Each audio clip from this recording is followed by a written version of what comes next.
favor a Xavier Esteban.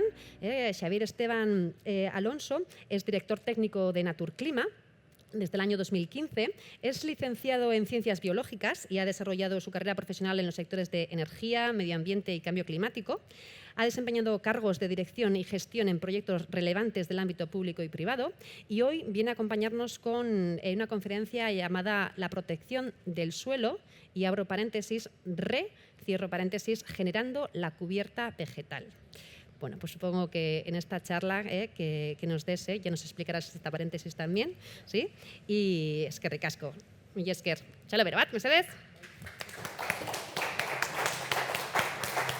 Eskerrik asko, Izaskun.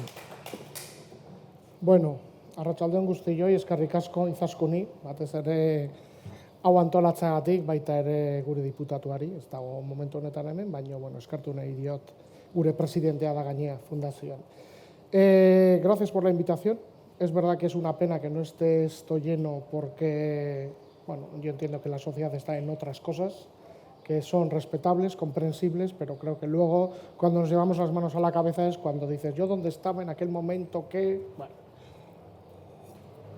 Bueno, mi charla no va a ser científica, técnica. Voy a intentar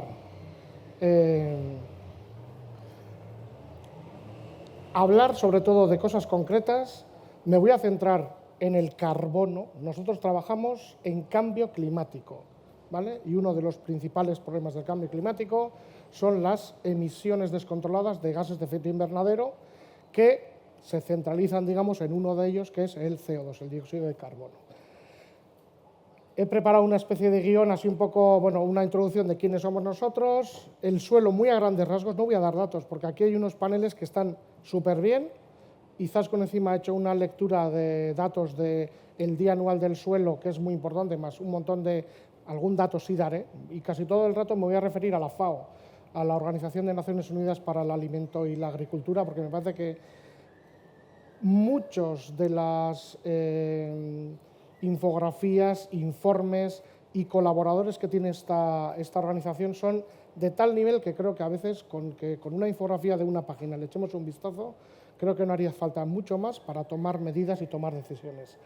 Luego os iba a hablar un poco de suelo y clima, es decir, que igual os pongo una diapositiva del ciclo del carbono. Tampoco voy a poder convertirme en el profesor Cebolleta, pero creo que sí es importante. Y luego, ¿qué hacemos desde Naturclima? Y yo creo que ahí sí que es un elemento muy importante, porque antes comentaba Izaskun, lo colectivo. Bueno, pues nosotros aquí, los proyectos que os voy a contar luego, los hacemos con las empresas del territorio, que también están en la parte negativa de emisiones, de consumo, ¿vale? Bueno, ¿qué es Naturclima? Naturclima es una fundación foral, es una fundación 100% pública. Trabajamos básicamente en tres ámbitos. Uno, específicamente, que es observar el cambio climático. ¿Qué ocurre a escala planetaria y eso cómo se traslada a un territorio como Guipúzcoa, que tiene una población, una gran cantidad de su población en el frente costero de 80 kilómetros expuesto a los embates del mar, a un mar que va a seguir subiendo aunque dejemos de emitir carbono mañana mismo. ¿Qué hacemos? Tratamos de desplegar medidas y herramientas, algunas las voy a comentar ahora, para que tanto en la transición energética tan comentada como sobre todo en temas de economía circular nos ayuden a hacer frente a ese cambio climático. Y por último, una cosa importante, que es verdad que Izaskun estará de acuerdo conmigo, que aunque tengamos recursos y aulas didácticas y demos cosas, pues cuesta que la ciudadanía se acerque. Nosotros trabajamos sobre todo con escolares, los pequeños de primaria y sobre todo los bachilleres y la universidad, porque entendemos que son los jóvenes maduros que en un momento dado van a ser directoras de empresa, presidentas, presidentes, van a tener que tomar decisiones que luego van a ir en línea con mejorar o degradar más el medio. Bueno, y lo primero, una definición que es de dafología pura y dura, pero creo que es importante. ¿Qué es el suelo? Es la fina capa de material fértil, y fértil es la palabra importante, que recubre la superficie de la Tierra. Podemos decir que el límite por arriba sería la atmósfera o la capa vegetal y por debajo sería la roca madre, ¿vale? Pero creo que esto es importante para que entendamos el suelo que es. Aparte de esto, el soporte físico, ¿qué me podéis decir sobre el suelo? ¿Para qué más sirve el suelo? ¿O el suelo qué otros servicios, recursos nos provee? Venga, esto es pregunta de clase, ¿vale? Yo, sí, aquí me sostengo, pero ¿qué más me da el suelo? Antes ha comentado Izaskun, nutrientes, alimento, esa es la clave principal. Sin suelo y sobre todo fértil no comemos. Bueno, como veo que es la primera hora de la tarde, la clase está que no, os pongo las pistas. El suelo nos da, yo diría, entre todo y casi todo. O sea, fijaros, hay cosas que alguno puede intuir, nosotros lo voy a remarcar ahí, el suelo es regulador del clima, ¿vale? La radiación solar que llega a la superficie terrestre, parte se absorbe, parte se refleja, y ese reflejar, ese albedo, también depende mucho de qué tipo de suelos tengas y si hay o no cubierta vegetativa y sobre todo si hay nieve, que ese es uno de los grandes problemas. Cada vez hay menos nieve, menos hielo, y la nieve y el hielo reflejan mucha radiación que nos protegen. Si no hay hielo y no hay nieve, más energía que llega a la superficie terrestre. Pero fijaros, nos provee de productos farmacéuticos, recursos que todavía están, que desconocemos. Hay un montón de recursos que algún día se investigarán, las farmacéuticas o la empresa que sea, y diremos, joder, aquello que se perdió, ¿vale? Microorganismos, la herencia cultural. Cada vez que se hace una obra en cualquier ciudad y levantan el suelo, ¿qué encuentran? La herencia, ¿vale? El legado de esa ciudad, que muchas veces está debajo del suelo, ¿vale? Y yo, por volver un poco a nuestro ámbito, regulación del clima y retención de carbono. El suelo retiene carbono, el suelo fértil tiene materia orgánica, esa materia orgánica tiene carbono, y el carbono es el principal o uno de los principales problemas ahora mismo del cambio climático. Es bueno en sí mismo, pero como estamos quemando combustibles fósiles, tenemos unas cantidades de emisiones de carbono que son difíciles ya de manejar. De hecho, creo que publicaron ayer que ya llevamos varios meses en el que se ha superado el 1,5 grados de temperatura más cada mes, con lo cual el objetivo de París cada vez está más lejos. De hecho, vamos hacia los 2 grados.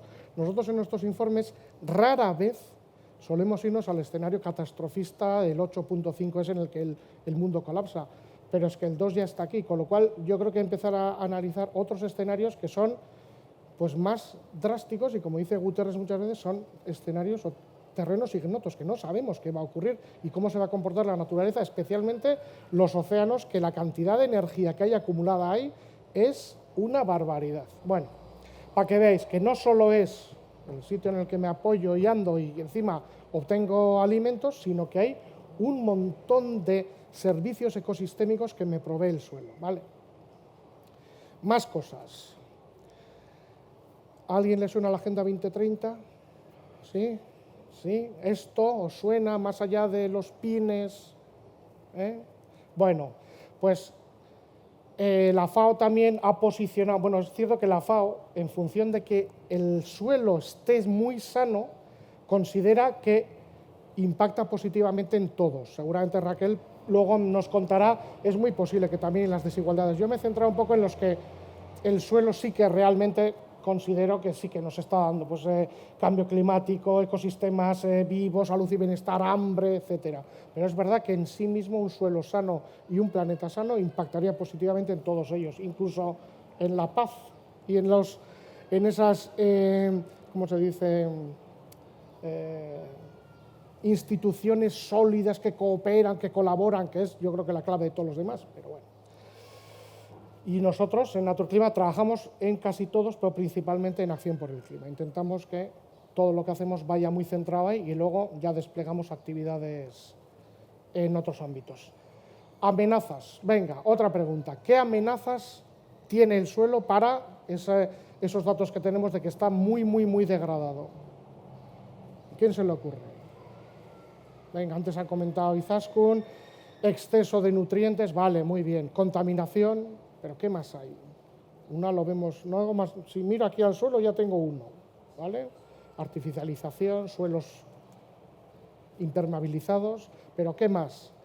Es verdad que vivimos en una zona, nosotros en el País Vasco, afortunada en incendios forestales, pero ese es uno de los más gordos, ¿vale? Bueno, ya veo que el alumnado está todavía en la EBAU, pero aquí tenéis muchísimos, tienen degradación de la tierra, entra contaminación, todo lo que queráis, pero el desarrollo la urbanización salvaje que vivimos en el planeta y sobre todo en los países que nos llamamos, autodenominamos desarrollados, es enorme. Esto es un elemento clave, antes lo comentaba Izaskun por encima, los cambios de usos del suelo. Cuando un suelo, me da lo mismo si es un bosque, una tundra, si es el permafrost, que tiene ahí retenido un montón de recursos, ¿vale?, nutrientes, cuando se destruye para hacer otra cosa, me da lo mismo, el progreso, una carretera, una ciudad, todo eso, ¿vale?, todo ese CO2 vuelve a la atmósfera y nos encontramos con que ese cambio de uso del suelo ha tenido unas consecuencias nefastas. Muy asociado a eso está, desgraciadamente esto muchas veces no es algo que controlemos, ¿vale?, salvo cuando vienen esa gente que se dedica a los pirómanos, o los intereses de que una zona de bosque se convierta en pasto, con lo cual, pues bueno, pues le doy fuego, ¿vale? Pérdida de biodiversidad y luego también mucho de especies invasoras, vamos a dejarlo en especies alóctonas, especies que no son de aquí, que vienen, se adaptan y que por sus condiciones, pues bueno, pues empobrecen los suelos. No hay más que ver en su momento todo el despliegue que se hizo con los eucaliptos, la zona de Galicia, esos suelos se han acidificado mucho y se han empobrecido, ¿vale? Bueno, ahora datos, sí. Entre el 60 y el 70% de los suelos de Europa, los 27, en su momento los 28, están degradados, ¿vale? Es muchísimo. Cuando digo degradados, pues artificializados, contaminados, no están preparados para ser utilizados. Y si nos llevamos eso a la escala planetaria es el 33%. O sea, un tercio del planeta, y claro, os podéis imaginar mucho de eso en qué países se encuentra, que tienen muchos menos recursos para darle a esto la vuelta, ¿vale? En el caso del País Vasco, ya sabéis que el País Vasco es uno de los primeros que tiene una estrategia de protección del suelo, ahora y luego hablaremos de la directiva, pero he visto un poco los datos, solo me quedo con uno que en el diagnóstico que hacen es que el 80% de los suelos del País Vasco están expuestos a un riesgo de erosión extrema. Y eso es cierto, que sobre todo es una zona, la nuestra, muy montañosa, con muchas pendientes, y ahí también los desprendimientos de ladera son bastante bien conocidos, ¿vale?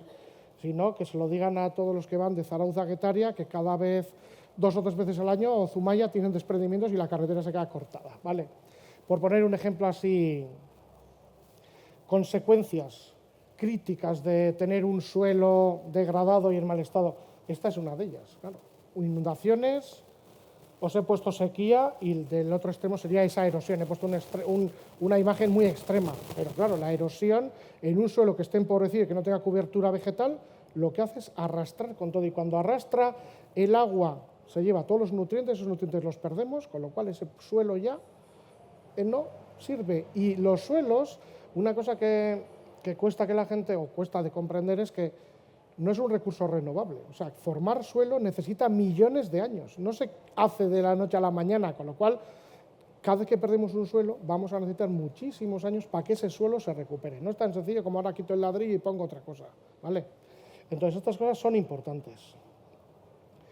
Y lo que os decía antes, voy a hablaros un poco muy por encima, yo creo que esto más o menos lo sabemos todos de cuando estudiábamos.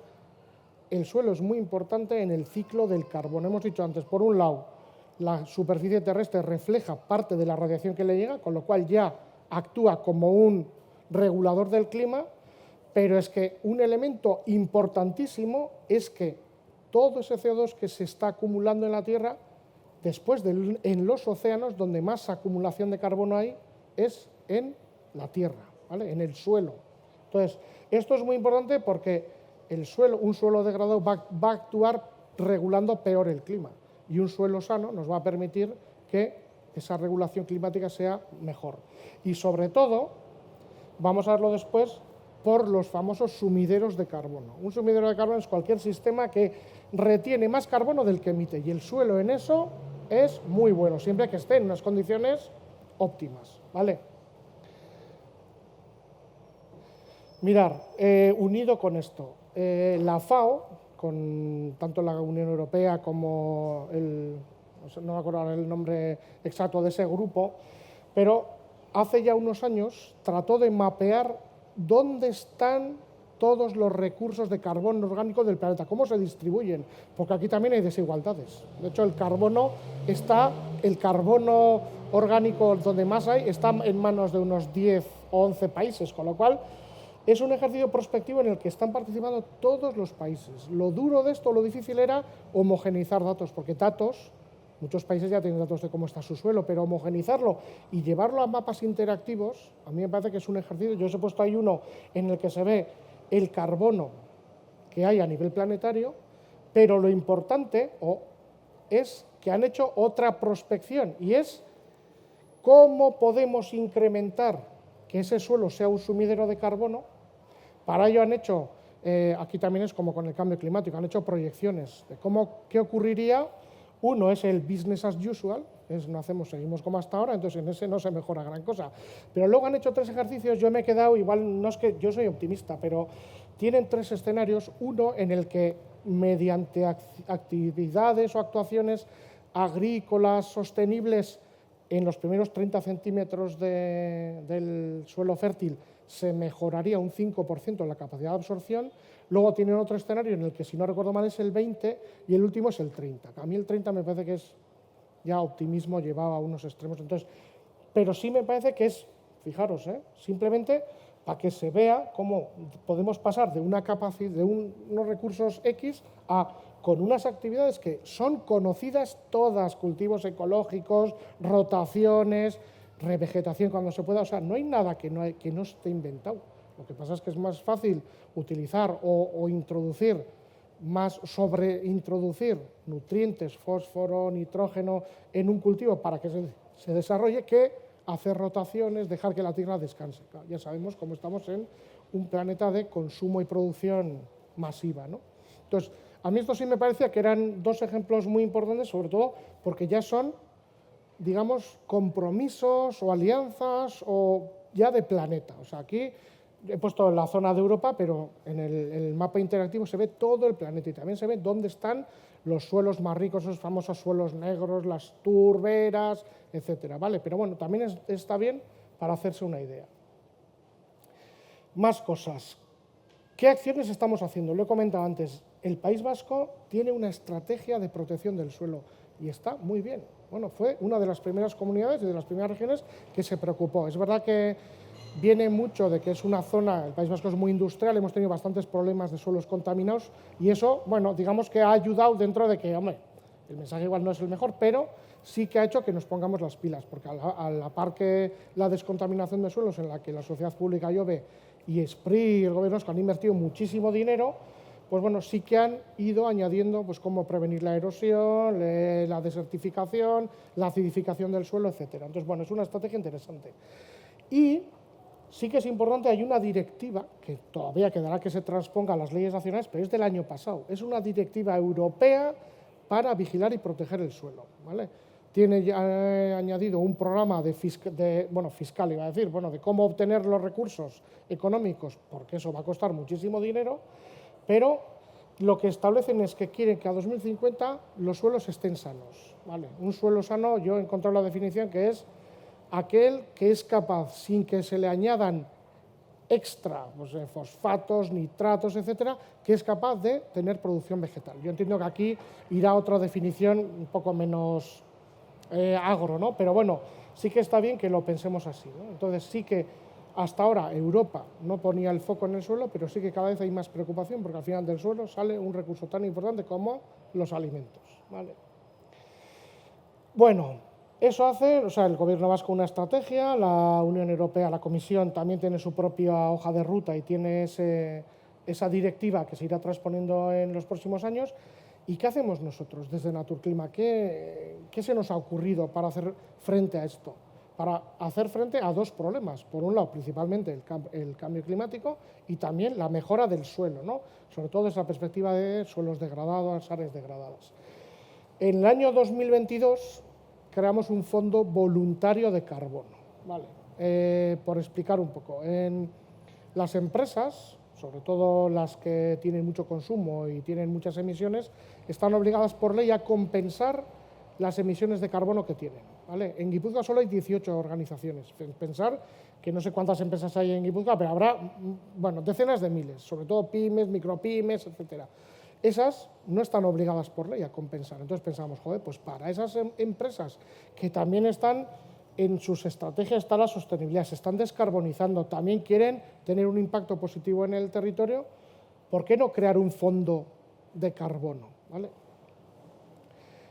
El fondo este es voluntario, está dirigido sobre todo a organizaciones, es verdad que principalmente son empresas privadas, pero también la administración lo está haciendo. Pues, por ejemplo, la Real Sociedad hace poco compensó un partido de fútbol, el GBC toda la temporada ha estado compensando las emisiones de carbono. Bueno, hay organizaciones que sí tienen una vocación, incluso no solo la propia organización, sino también un evento o un producto que saquen al mercado, ¿vale? Le llamamos crédito de carbono a cada tonelada de CO2 que tratas de compensarla o la retiras o bien de la atmósfera o bien del suelo. A las organizaciones les permite deducir fiscalmente en el impuesto de sociedades y, bueno, digamos que es un, como se suele decir ahora, gana-gana, ¿no? Todo el mundo gana, ¿no? Se basa sobre todo en su huella de carbono, ese es un poco el indicador. Yo emito tantas toneladas, en base a eso, pues bueno, compenso unas toneladas. Esto es un poco la parte más administrativa. Y luego, ¿qué hacemos con ese dinero? Esa es la clave. Y esa es donde yo creo que hay un elemento diferenciador. Las empresas lo que más han valorado es que los proyectos se hagan en el territorio, es que sean visitables, visibles, palpables, incluso voy a decir pisables, ¿no? Porque están aquí todos los proyectos. ¿Qué estamos haciendo? Restauración forestal, estamos haciendo protección de la biodiversidad. Veréis que son pequeñas acciones, pero creo que tienen bastante impacto. Mejorar las infraestructuras verdes, al final es la conectividad verde del territorio, me da lo mismo una regata, un pequeño bosquete, bueno, unir lo que en su momento las infraestructuras grises, las carreteras, pues han ido cortando, ¿vale? Y luego también, en cierta medida, aunque esto igual lo hace más el Departamento de Sostenibilidad, recuperar zonas degradadas. No pensemos en suelos contaminados, sino zonas que igual se han convertido en una zona de basuras dispersas, que la gente le dio en su momento por ir a tirar y ahí se ha acabado generando una escombrera. Bueno, ¿qué proyectos estamos haciendo o qué hacemos en esos proyectos? Primero, antes lo he comentado, eliminar especies invasoras. Vamos a dejarlo en especies alóctonas, especies que han llegado aquí, que no son de aquí y que, bueno, pues se han adaptado mejor que nuestras propias especies al terreno, pero a costa de empobrecerlo o de absorber más recursos. Plantamos especies autóctonas y en muchos casos certificadas de origen, que sonará un poco así, claro, certificadas, que esas semillas son de aquí, pertenecen a este ámbito geográfico y no son semillas que se han traído de no sé dónde, para que se adapten realmente al territorio. Hacemos lo que hemos comentado, limpieza de residuos y también economía circular, entendido como en un proyecto que vamos a hacer en Azcoitia, en el que va a haber tala de determinados árboles que no son de aquí, esos árboles se van a utilizar para hacer mobiliario urbano. Pues un parque, al final un balancín de estos para niños se puede hacer con un tronco. Entonces, bueno, es no sacar el recurso de ahí, sino que mantenerlo en in situ, ¿no? Bueno, proyectos. Mira, el primero que hicimos fue en Ayacuarría. Ayacuarría es el parque natural que tenemos ahí más en el extremo, ya pegando con Francia y Navarra.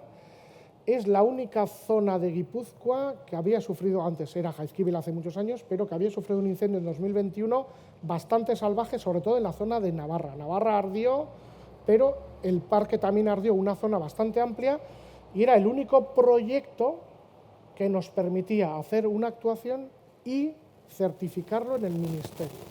Registrar un proyecto en el Ministerio Nacional te permite que todo el CO2 que absorbe este bosque lo puedas utilizar como crédito de carbono real con las organizaciones. ¿Me explico?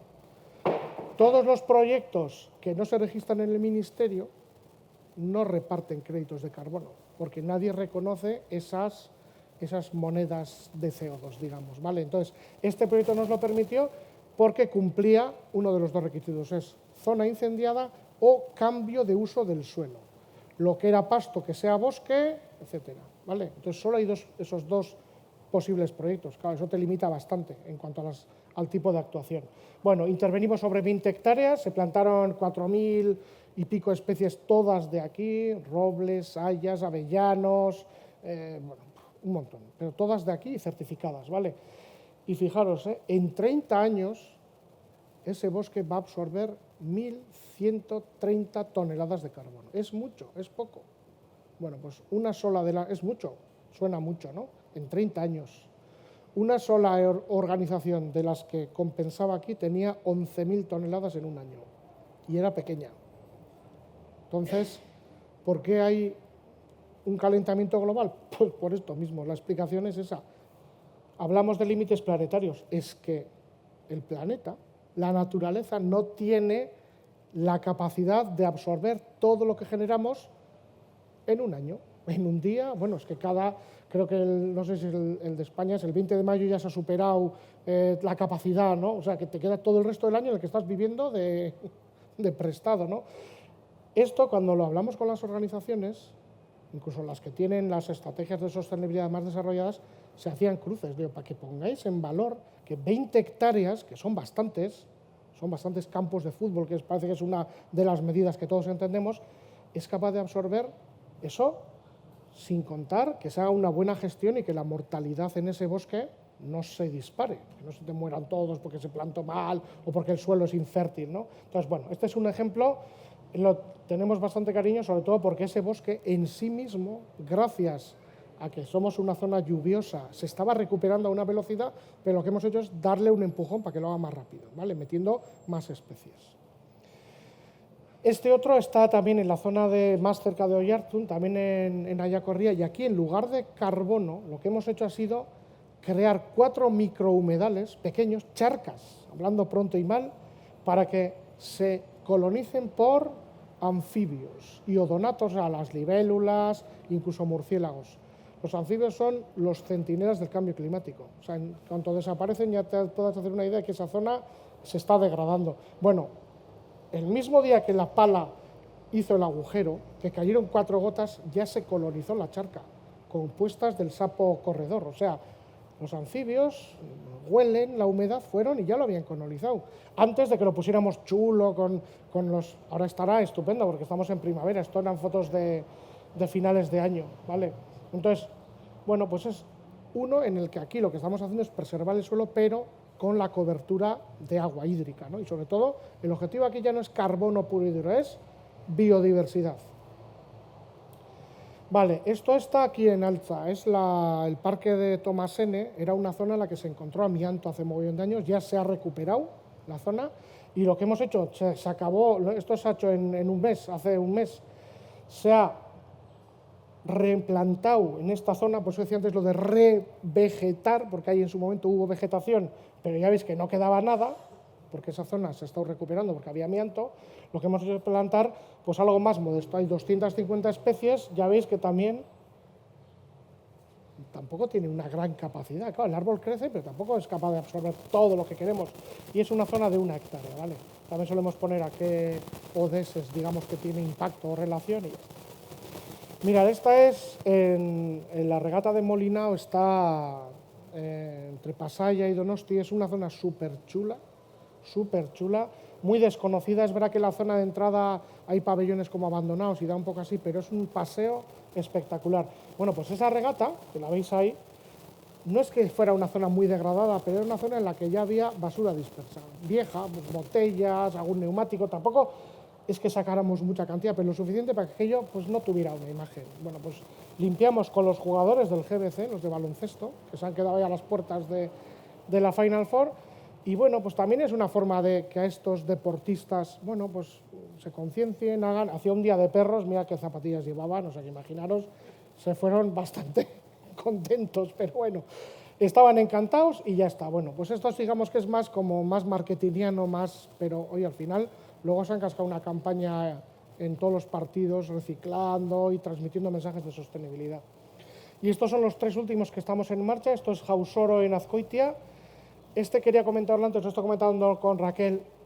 Es una zona que es muy transitada, hay bidegorris, está en una zona de Azkoitia que hay torres enormes, hay 3 torres ahí de familias, pero de las grandes, o sea, hay mucha gente que ve ahí, y esa zona sí que es muy gris, muy artificializada. En verano, cuando en esas zonas aprieta el calor, pues esta zona sí que es un refugio climático, no digo que ahí se junte todo el pueblo, pero sí que ayuda porque ahí la temperatura es bastante más baja y está justo pegado a esas casas. Bueno, pues aquí vamos a mejorar un poco eliminando algunas especies y metiendo alguna cosa más. Esa zona de ahí es un proyecto bastante chulo de Arrasate. Lo que están haciendo en Arrasate es en cada rotonda. Igual el modelo de Vitoria, de Gasteiz, que es un modelo de éxito. Rotondas, pequeños parterres, bueno, pues meto más. O meto especies para los insectos polinizadores. Bueno, mejoro ese terreno poniendo en algunos casos 4 plantas y en algunos simplemente dejando una zona sin cortar. Tampoco es que se hacen grandísimas cosas. Y luego en algunas, pues crear, esto de aquí se llama mini bosque, es verdad que se plantan muchas cosas, la gente dirá, muchas se morirán, sí, pero cuando eso se queda compacto, esos mini bosques tienen una capacidad de absorción de CO2 muy alta, o sea, pero altísima. Entonces, bueno, son experimentos. Y esto último es otra regata que está aquí en Hernani, en la que Hernani, el ayuntamiento, ha decidido que en lugar de coger y artificiales, venga, voy a encauzar esa regata y hacemos lo de siempre, pam, pam, hormigones y tal, vamos a hacerla nosotros con proyectos de bioingeniería. Oye, vamos a renaturalizarlo metiendo estaquillas, metiendo madera, haciendo que el agua vaya más suave, pero sin meter nada artificial. Bueno, pues son pequeñas actuaciones que nosotros le hemos llamado, en su momento había vegetación, bueno, algunas son de revegetación, ¿vale? Y creo que he hablado más de la cuenta, ¿no? ¿No? Vale, bueno, era eso un poco todo lo que os quería traer. No tantos datos, porque yo creo que aquí hay muchos y están muy bien, sino un poco qué otras cosas se pueden hacer y que están en nuestra mano, ¿vale? Bueno, eskerrik asko.